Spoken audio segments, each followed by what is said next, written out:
Obviously some changes in the offseason, and what were your main goals with constructing this roster for this year?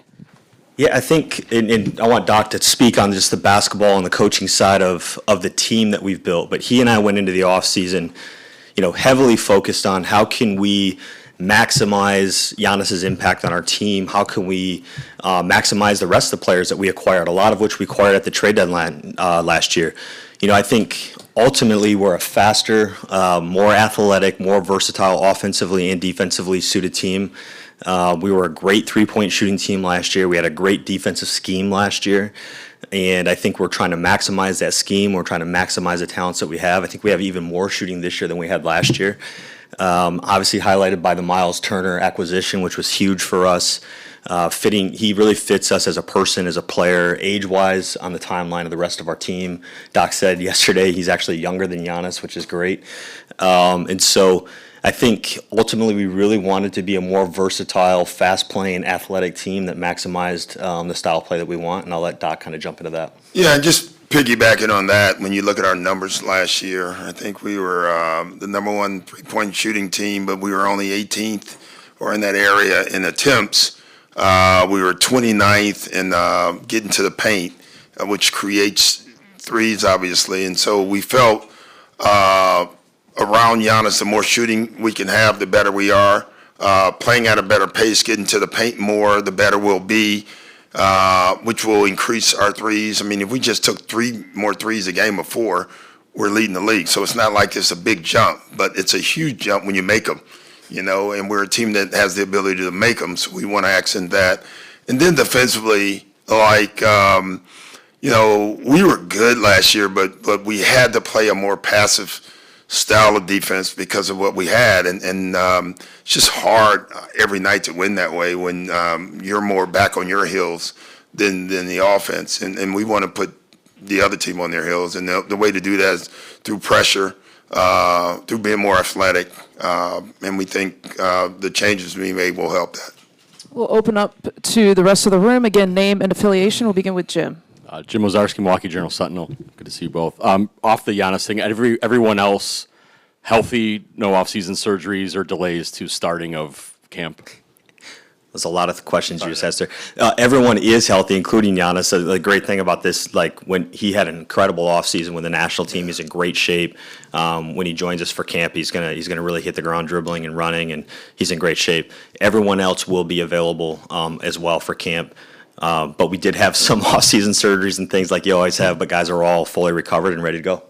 It feels like a lifetime ago, John, but we didn't talk to you about this. At the end of last season, maybe you could have explored opportunities for your career. What excited you about coming back to Milwaukee and extending for multiple years?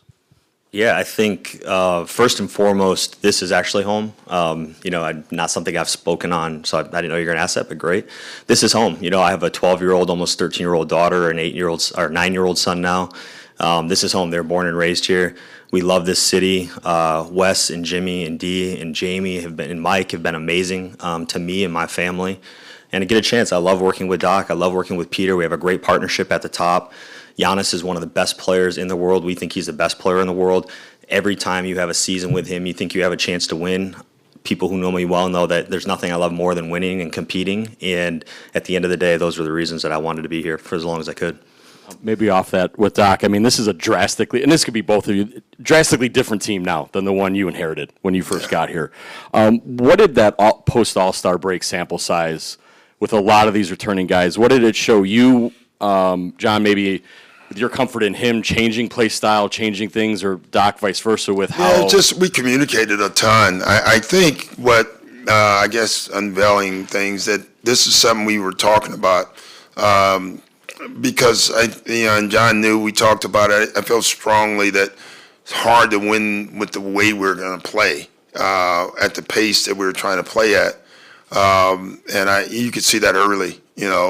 As far as the way we play, we still won games and we were good, but I just felt strongly to take that next step. We need more speed. We need more guys that can guard multiple positions.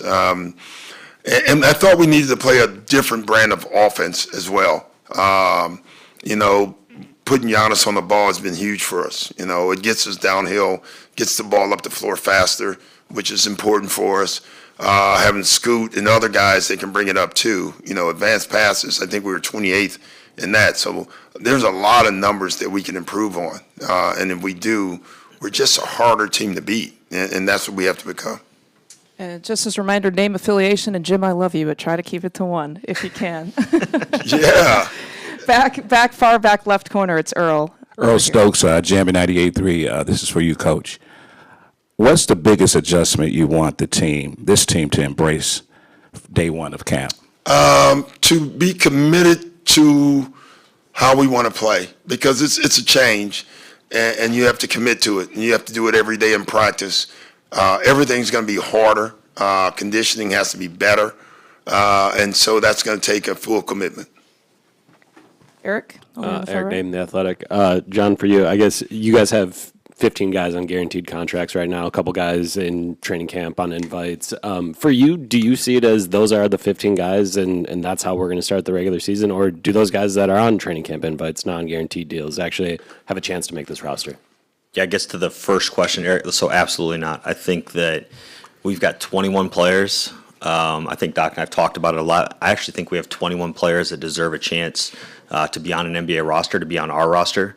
Obviously, there's not going to be 21 of them. There'll be 18 in the form of two-ways or rosters. And it's a really competitive camp, and we knew that going into it. You know, we were presented the opportunity as the offseason progressed to add some players that we thought were just too good to be true, and really just great opportunities. And we're going to let the guys play it out. And I think competition gives us a great opportunity to have a great start to our camp and a great start to our season.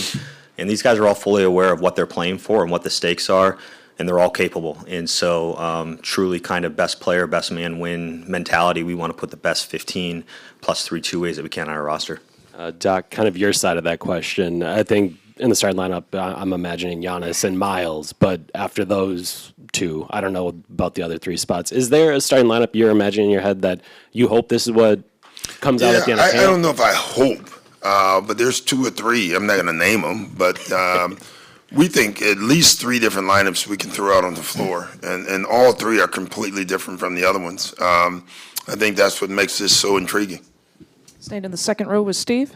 Steve McGargy, Associated Press. For Doc, what do you see as Miles Turner's role with this team, and how will it be similar or different to what we saw from him in Indiana? Similar role, but doing more. You know, his ability to stretch the floor obviously will stay the same. His three-point shooting, hopefully we can get him even more threes this year. I thought one of the things that Miles has really grown into, he punishes switches. Like, he literally will, if you switch a guard on him, he's going to go and put his head under the basket and punish you for it. And I think that's something we want to use.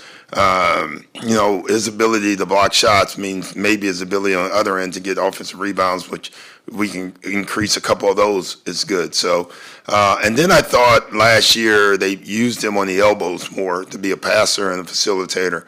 And I think we can use him in that row as well. Third row, Jamal. Jamal Collier from ESPN. Just a quick question. Is Giannis still in Greece or is he in Milwaukee? Yeah, still in Greece. He's got COVID, yes. They can't travel. Just want to double check on that. And just for you, John, Giannis talked about obviously wanting to compete and win at a high level for a championship. Just what can you share about your conversations with him throughout the summer about just kind of where his head is at and his commitment to this franchise kind of long term? Yeah, I think Jamal, we talked about this most recently publicly at Miles' press conference in Vegas. It's no different than any other offseason. I think we were all disappointed with the way that it finished, including Giannis, including Doc, myself, all of our players are returning. We spent every kind of moment that we could in this offseason to better our chances to compete in a really competitive Eastern Conference this year. And this team is built to maximize Giannis, but Giannis can actually maximize this team. There's a lot of guys, like usual, that are going to benefit from playing with him, the style of play, the buy-in that Coach talks about.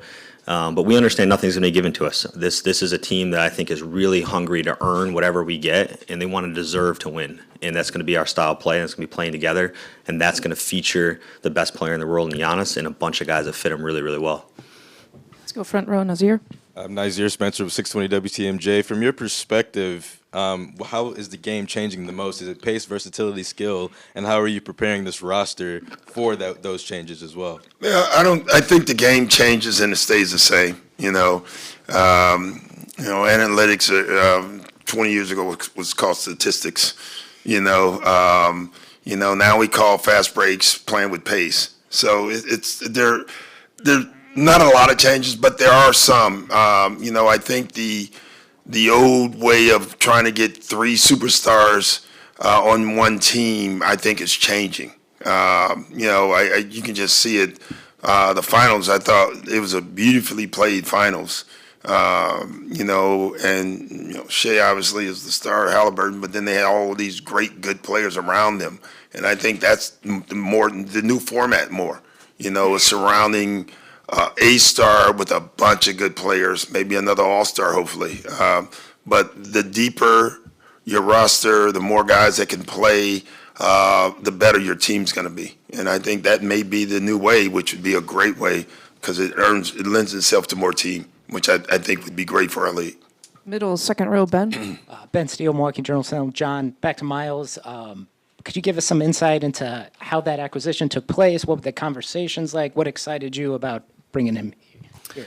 Yeah, I think, Ben, as we do, roster building, team building for us is continuous, and so we're constantly looking at what are the options, who are the upcoming free agents? We're already looking at upcoming free agents for next year. What are the trade acquisitions? What are the things that we can do? And Miles has been someone that's been at the top of our board for a long time in terms of where he's at in his career age-wise, style of play. This is a top 10 rim defender for almost a decade. It's a guy that's really, really effective in the switch. I think he was, 70th or 75th percentile in the playoffs against the pick and roll. And I think he saw more pick and roll actions than anyone else in the playoffs. And he can shoot the crap out of the ball, and he can punish switches, and he can beat you off the closeout. And so he's a guy, first of all, that we've identified well before we acquired, which is normally the case for how we do this. Then you create a bunch of paths and options as to how you can do different things, have the conversations internally, and then when free agency opens up, you really decide what you can execute, what's viable, how you can do it, and we're able to do that. Miles bought in, and this is really a credit to him, to the vision and the idea of being with us and playing this way and playing with Giannis really quickly. And that's how it came together really quickly. And the reason is he wants to win. At the end of the day, Miles really, really wants to win. He was right there on the verge of doing it. He tasted it, and he wants that more than anything. He chose us for the opportunity to do that. Far back left, it's Lance. Lance Allen, CBS 58. Doc, a lot of times in this league, there's constant change.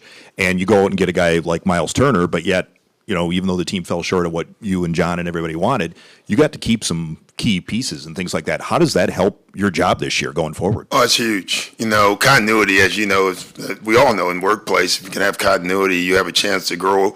And the biggest thing with continuity is picking up where you left off instead of teaching everything new for the first time. We do have some new players that and I give them all credit. Our skill development team they've hit a home run this summer. Our guys have been in town for a month, working 4 days a week. Some come on the Friday and the Saturday. We give them Friday off so they can go do their thing. So, but it's been great, and I think that's where, like tomorrow, we're going to be able to put in things that everyone knows, and that continuity will be huge for us. Move over to the right side back with Jack. John, Jack Maloney, CBS Sports. Stretching and waiving Damian was obviously a very big, bold decision. Just kind of what gave you the confidence to make a bold decision like that, and was there any consideration to him still being on the team this season? Yeah, Jack, first of all, the confidence comes from the belief in what we're doing. We've said before, we try to do the right things in the right ways for the right reasons. Doesn't make it easy. A really, really hard decision, especially on a human level. Dame is someone who gave a ton to our organization, who I'll love and respect forever, and it just didn't work out, and we had to make a tough decision. You have an ownership group who you guys were able to speak with, Wes and Jimmy and Dee and Jamie, that support us. They allow us to think big and bold and go be aggressive and try to do things all under the guise that we want to win. At the end of the day, we're trying to maximize every opportunity that we have to win. That's why he's here. That's why I'm here. That's why Giannis is here. That's why they have the team. And so those are the things that give us confidence, but a really, really tough decision. And I would say the last part of your question, was it ever a consideration to keep him? Absolutely. It's kind of back to Ben's question. We have parallel paths. We're really working different angles and trying to figure out which way can we go, what's actually viable, what can we execute on. And, Dame had a great surgery. He's had a great rehab. I have no doubt he'll be back healthy and he'll play really, really well. And if he would have been with us, that would have been the expectation. The path that we chose is just more viable, and we were able to execute on it. And Jon deserves a gold star. Every player today said they likened today like the first day of class.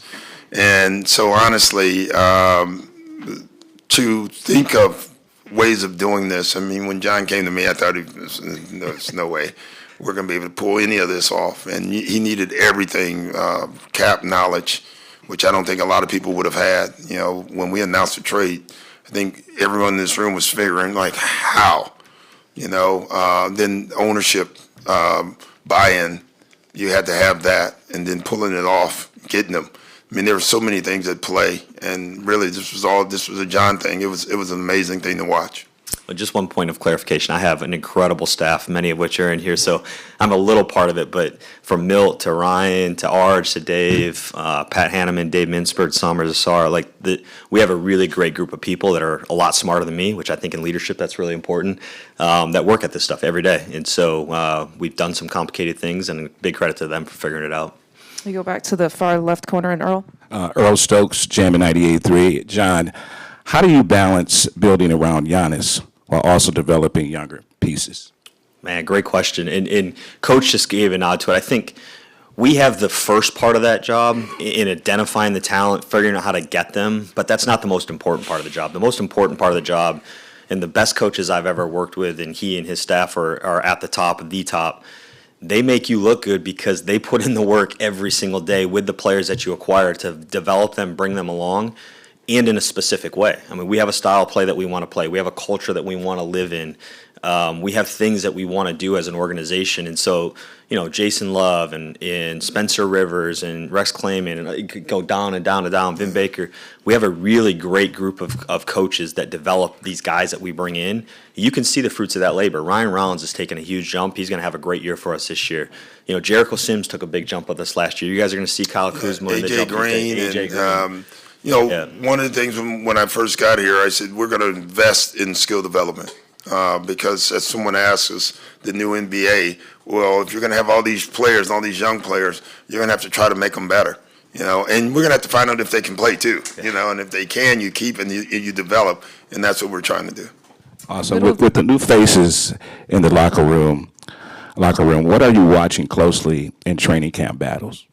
Is that for me? Yeah. Who plays the best? It's not even that, honestly. I'm being funny, but it's more that who fits the best. There can be a guy that has a great camp, but he just doesn't fit with the five, So it's going to be that for us. It's like, who fits in the best, and the best at being a star in their roles, and that's what we're going to look at. Middle of the room, Jackson. Hi, Jackson Gross, Brew Hoop. Doc, this is for you. Obviously, the last couple of years, Dame has been here and was clearly the 1B to Giannis's 1A. By the time this season's over, who do you think would be the second leading scorer? Yeah, I don't know the answer. It's a good question. I don't think it matters a lot, but what will matter is how we're going to close games. That's going to be the key for us. If that's something we're going to have to figure out early and do it well. What I like is we have a lot of guys who want to take the shot. Like if you throw the ball to Scoot, he's going to shoot it at the end of the game. And AJ Green's going to shoot it at the end of the game. Miles Turner is going to shoot it. We have a lot of guys who want to, and that's important. Now it's our job to try to figure out how to get the best shot at the end of the game every single time down the floor. The center far back row with Doug. Jon, this is for you. Doug Russell with 97.3 The Game. When you're building a roster, how do you balance having some of those older players that you've said goodbye to in the last year, like Chris or Brooke or even Dame, with trying to get younger in today's NBA? Yeah, Doug, it's hard. First of all, those are players and people who've done a ton for this city and this organization, and are still very good players. But then there's an excitement on it. I think part of the excitement that Doc and I have for this season is that we believe in and we understand what the players that are on this roster, what they've done to earn what they're going to get this year, for us to deserve to win, that no one else has really seen yet. We know we've seen the work that Jericho's done and Ryan's done and AJ and Scoot and Kyle, and just go down and down. Like, these guys are really waiting for that opportunity, but you have to have that opportunity for them to do it. And so it's a bit of a risk, right? You got to make the jump and kind of get rid of what's comfortable and what you're used to and what you think you can rely on, knowing what you believe in because of what you've seen and what you've studied and how you've put it together. And so I think this is a really, interesting, exciting time for us, and we have a huge belief in who we are, and I think everyone else will see why here soon. Dario, the far back right. Dario Melendez, WISN 12. Doc, this could be for both you guys. You talked about restructuring this roster to get younger, to be able to play at a faster pace, be able to play a better defensive style. Do you think you were able to accomplish that this offseason?